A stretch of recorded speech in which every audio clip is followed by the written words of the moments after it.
Democrats, we must also have a clear vision for what comes after the midterms and then after Trump. People are done with the status quo, and they're ready to break things to force change.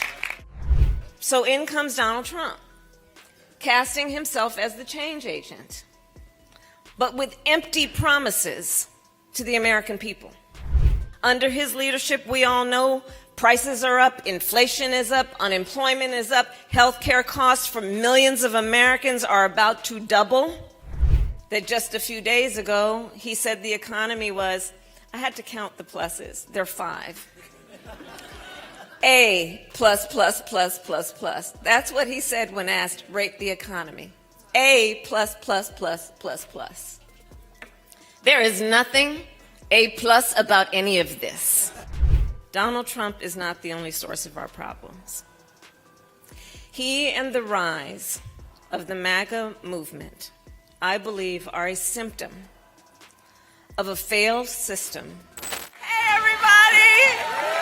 Good afternoon! Hi! Hi, friends!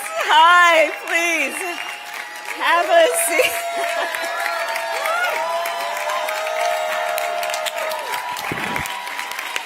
To all of us, applause to all of us.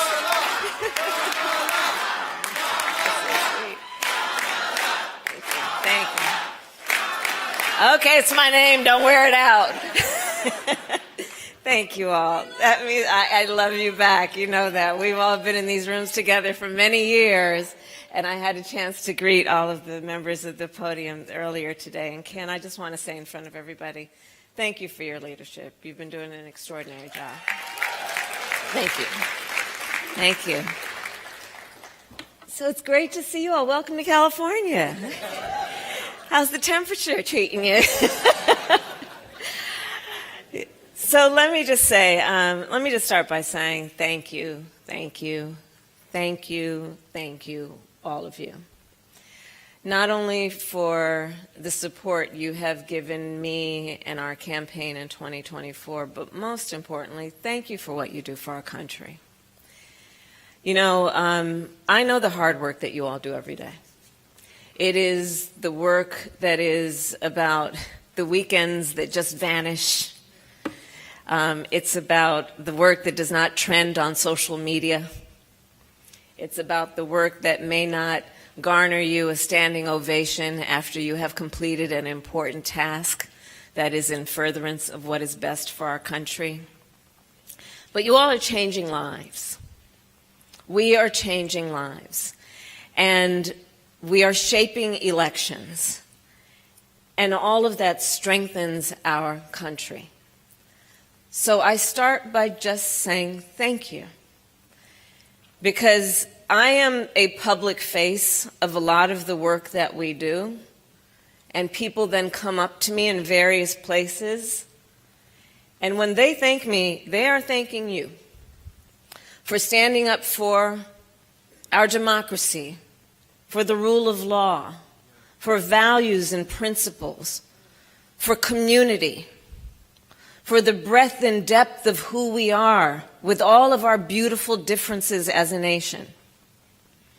When they thank me, they are thanking you for the work that you do that are about upholding basic principles that are at the foundation of the Declaration of Independence and the Constitution of the United States. So thank you for everything that you have done, that you are doing, and you will do. And I know, look, this year has not been easy, certainly for any of us. But the leaders here, you've not been deterred. And last month provides proof of that. Last month provides proof of that. In Virginia, Abigail Spanberger will be the first woman governor in that state's history. In New Jersey, Mikey Sherrill won the governor's mansion. In New York, Zohran Mamdani is mayor-elect, having inspired a broad coalition. In California, we passed Proposition 50. And in the Deep South, where maps were intentionally, over a long period of time, been drawn to silence black voters, the people were undeterred. In Mississippi, Democrats broke the Republican supermajority in the state Senate. In Georgia, Alicia Johnson and Peter Hubbard, I hear over there, my Georgia friends, flipped 2 statewide seats. From Richmond to Trenton, from Jackson to Atlanta, from Sacramento to New York. The American people sent a message. They want leaders who fight for affordability, for health care, for the right of people to participate in their democracy. Americans want leaders who fight for them. And that is what we will continue to do in 2026. As we compete in every state, in every district, and every level of government. And obviously, we must focus on the midterms.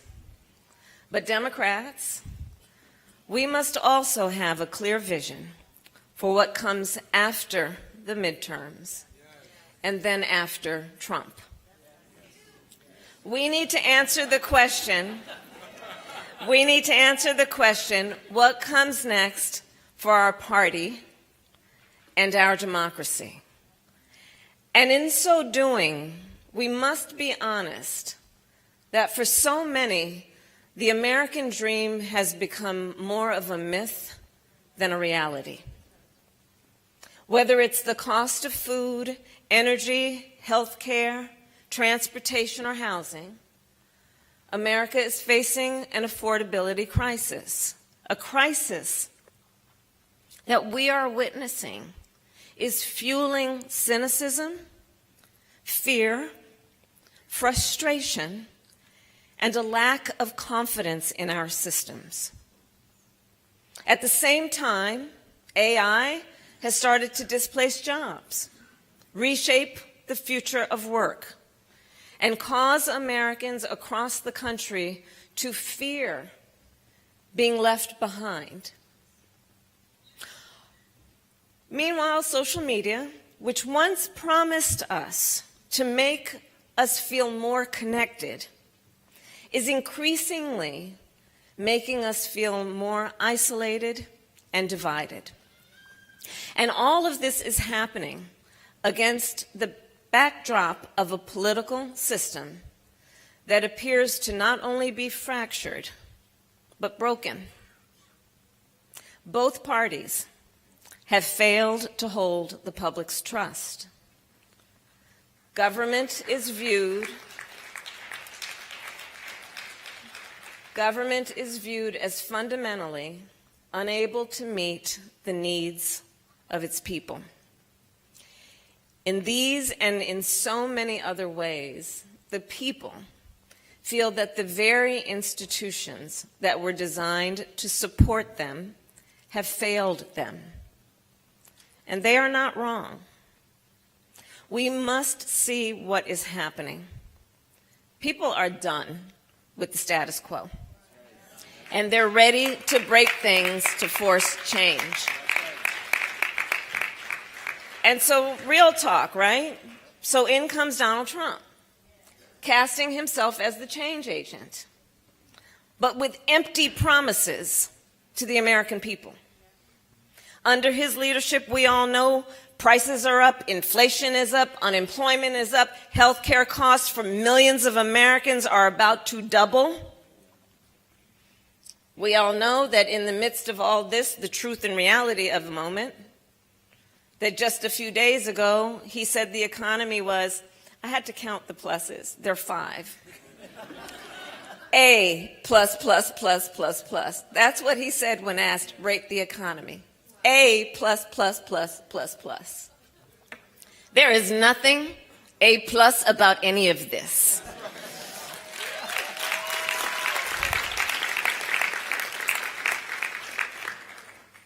But real talk, we must be candid and clear. Donald Trump is not the only source of our problems. He and the rise of the MAGA movement, I believe, are a symptom of a failed system that is the result of years of outsourcing and offshoring, financial deregulation, growing income inequality, a broken campaign finance system, and endless partisan gridlock, all contributing to how we got here today. So as we plan for what comes after this administration, we cannot afford to be nostalgic for what was in fact a flawed status quo and a system that failed so many.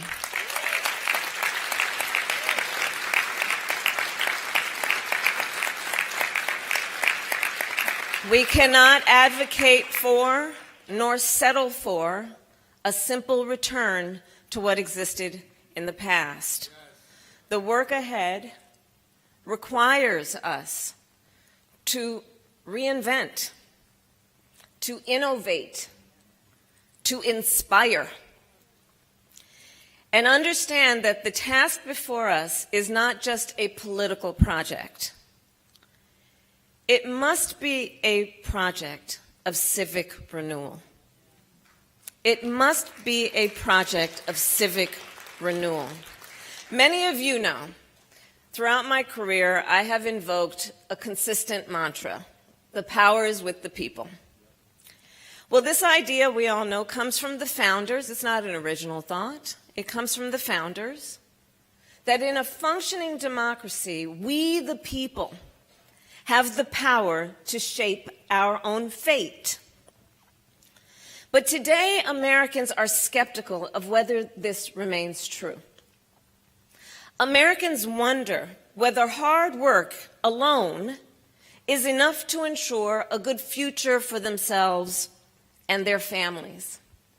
They worry that the forces impacting their day-to-day lives are beyond their control.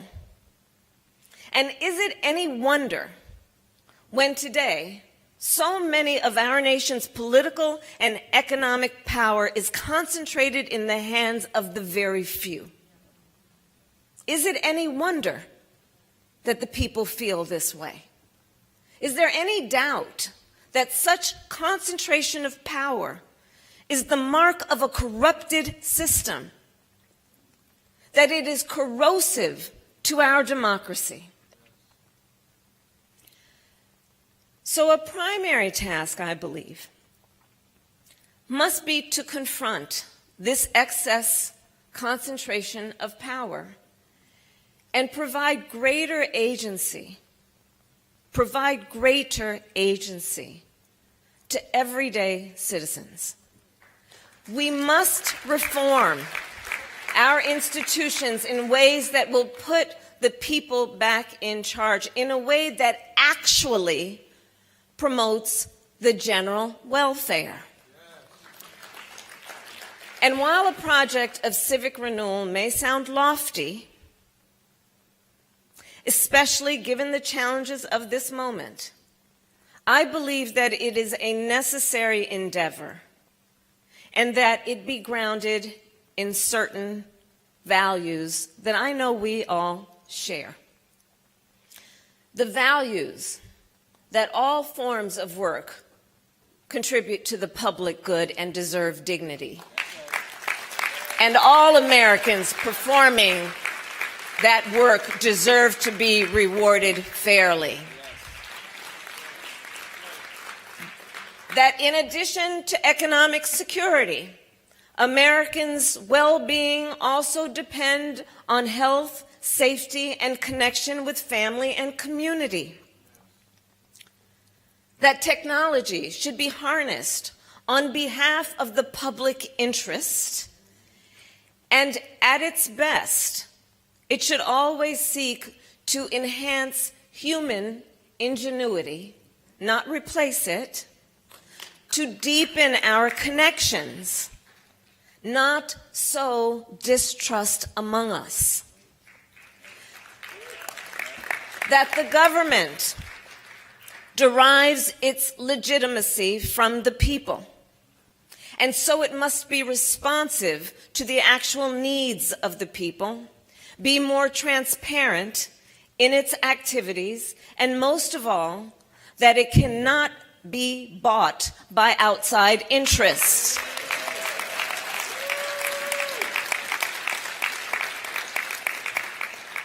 That the advancement of justice and equality strengthens society as a whole, and upholding the rights of the marginalized fortifies the rights of everyone. That to reinstate a sense of civic solidarity, we should provide more opportunities to perform national service, and we must invest in public education, public spaces, and ambitious national projects that remind us of what we can achieve together. And that the strength of a pluralistic society requires that we embrace our differences with more than just tolerance, but with mutual respect and trust, with the belief that though we are different, each of our fellow citizens is a neighbor. These are the values that I believe must guide our project of civic renewal. So going forward, let us make a new commitment to the common good, one that declares our country will be commanded not by big corporations or career politicians, not by the elite or wealthy, but by everyday citizens, each working to fulfill their potential, not just for the betterment of themselves, but for the betterment of the country. A commitment that declares that the power of this country does not belong to any king or set of oligarchs. It belongs to we the people. And I'll close by saying the stakes have never been higher, but we are clear-eyed with grit, determination, and fire that this moment demands. That when you know what you stand for, you go out and you fight for it. We fight for the future. We fight for the people. And we love our country. I thank you all very much. Thank you.